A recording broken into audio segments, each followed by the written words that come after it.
नमस्कार दोस्तों। मैं संजीव कुमार वर्मा, सहचार्य एसपीसी गवर्नमेंट कॉलेज अजमेर से आप लोगों से मुखातिब हूँ। हम बायोजोग्राफी या जैव भूगोल के अंतर्गत पूर्व की 6 कक्षाओं में बायोम्स के बारे में पढ़ रहे थे। हम उसी क्रम को आगे जारी रखते हुए आज हम टुंड्रा बायोम के बारे में बात करेंगे। इसे ध्रुवीय निम्न भूमि या शीत मरुस्थल भी कहते हैं। स्थिति एवं विस्तार के अनुसार उत्तरी गोलार्ध में बोरियल वन जीवोम के उत्तर की ओर टुंड्रा जीवोम का विस्तार है।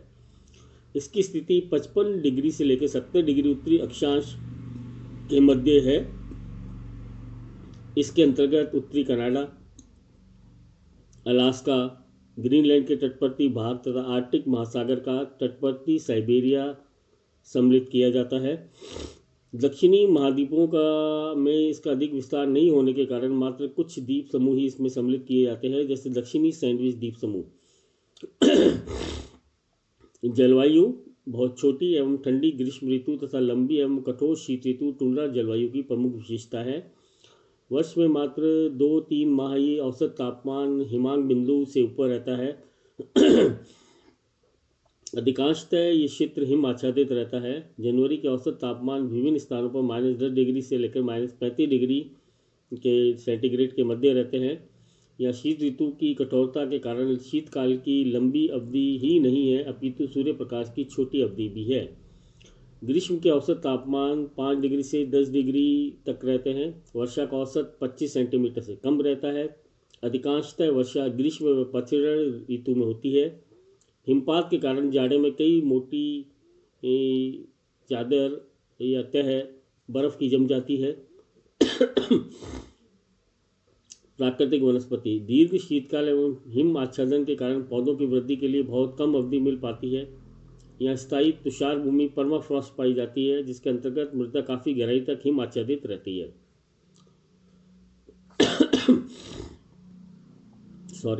ग्रीष्मकाल में हिम के पिघलने पर वनस्पति की तीव्र वृद्धि होती है। कुछ ही सप्ताह में संपूर्ण प्रदेश छोटे छोटे पुष्पी पादपों से ढक जाता है। टुंड्रा की स्थिति दक्षिण में वृक्ष रेखा की उत्तरी सीमा तथा उत्तर में स्थायी हिम के ध्रुवीय क्षेत्रों के मध्य पाई जाती है। अतः यहाँ वृक्षों का अभाव है। वनस्पति लघु झाड़ियों व छोटे पौधों के रूप में ही मिलती है। टुंड्रा जीवों में वनस्पति की दृष्टि से 2 क्षेत्र हैं। पहला, दक्षिणी भाग में टैगा की सीमा पर अत्यंत बौने आकार के एल्डर, विलो, बर्च आदि वृक्ष पाए जाते हैं, जिसकी ऊंचाई 1 मीटर से अधिक नहीं होती है। ये प्राय सुप्रवाहित तथा बर्फीली हवाओं से सुरक्षित गत्तों में उगते हैं। बौने वृक्षों की सीमा पर विस्तृत क्षेत्र में मॉस, लाइकन, सेज व छोटे छोटे पुष्पी पादप उगते हैं। इनमें से अधिकांश की ऊंचाई 20 सेंटीमीटर से भी कम होती है। शीतकाल प्रारंभ होने पर ये पौधे नष्ट हो जाते हैं। जंतु जगत कठोर जलवायु दशाओं के कारण टुंड्रा जीवों में प्रवासी जंतु अधिक है। यहाँ अनेक प्रकार के स्थलीय व जलीय जीव मिलते हैं। यूरेशिया में रेनडियर तथा कनाडा में कैरिबो काफ़ी संख्या में पाए जाते हैं। इनके अतिरिक्त ध्रुवीय भालू, भेड़िया, ध्रुवीय लोमड़ी, कस्तूरी बैल, खरगोश, लैमिंग आदि प्राणी जात में सम्मिलित किए जाते हैं। अनेक प्राणी शीतकाल में दक्षिण की ओर प्रवास कर जाते हैं। स्थायी रूप से रहने वाले अधिकांश जीवों के शरीर पर फर या पंखों का घना आवरण होता है।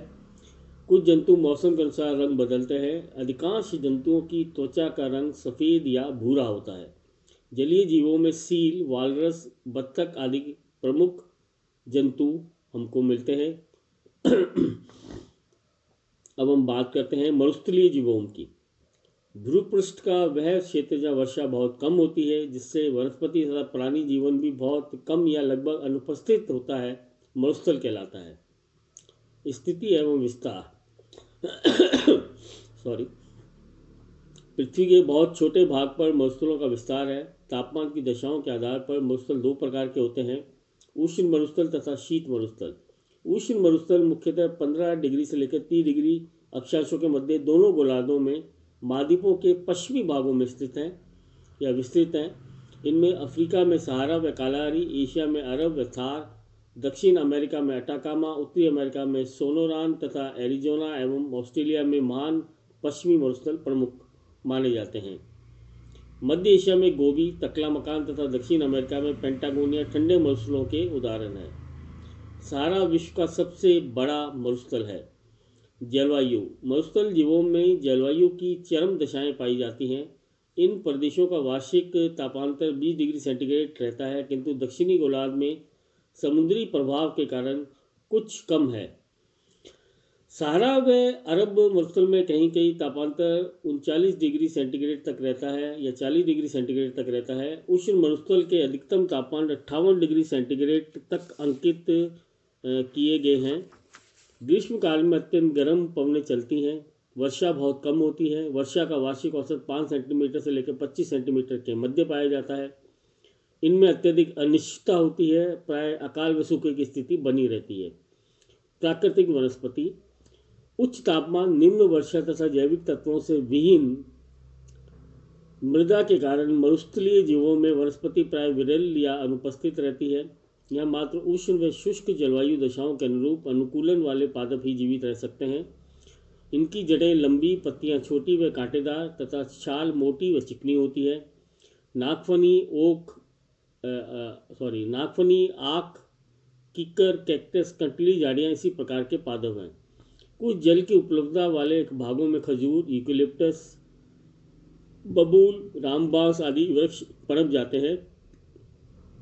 सोनोरान मरुस्थल अनेक प्रकार के गूदेदार व कंटीली पादपों जैसे सगुराय, कैक्टस, चौला, युक्का आदि के लिए जाना जाता है। ऑस्ट्रेलिया मरुस्थल में नागफनी जाति की स्फिनिफेक्स जाड़ की प्रधानता है। अटाकामा मरुस्थल के तटवर्ती मैदान में अलोरोबा तथा कैपेरिस पादप अधिक पाए जाते हैं। थार मरुस्थल में बालू का विस्तार अधिक होने से खेजड़ी, बबूल, थोर, आक, कैर आदि पादप दूरी पर पाए जाते हैं। सेवन घास यहाँ की प्राकृतिक घास है। सहारा का अधिकांश भाग वनस्पति विहीन है। जंतु जगत। वनस्पति तथा जल का अभाव, उच्च तापमान जैसी दशाओं के कारण मरुस्थलीय जीवों में जीव जंतु विरल है। इन कठोर दशाओं में स्वयं को अनुकूलित करने वाले प्राणी ही यहाँ जीवित रह सकते हैं। भेड़ व ऊँट प्रमुख पालतू पशु हैं। काला हिरन, खरा, लोमड़ी, भेड़िया, सियार, अनेक प्रकार की छिपकलियाँ, विविध प्रकार के चूहे, खरगोश, सही, सांप आदि मरुस्थल में पाए जाने वाले प्रमुख जंतु हैं। यहाँ सामान्यतः कूदने में, दौड़ने वाले, बिल में रहने वाले छोटे छोटे जीव अधिक मिलते हैं। शुतुरमुर्ग कालाहारी मरुस्थल में प्रमुख रूप से पाया जाता है। तो आज हमने बात करी टुंड्रा जीवोम के बारे में और मरुस्थलीय जीवोम के बारे में। अब अगली कक्षा में हम बात करेंगे जलीय जीवों में एक्वैटिक बायोम के बारे में। धन्यवाद।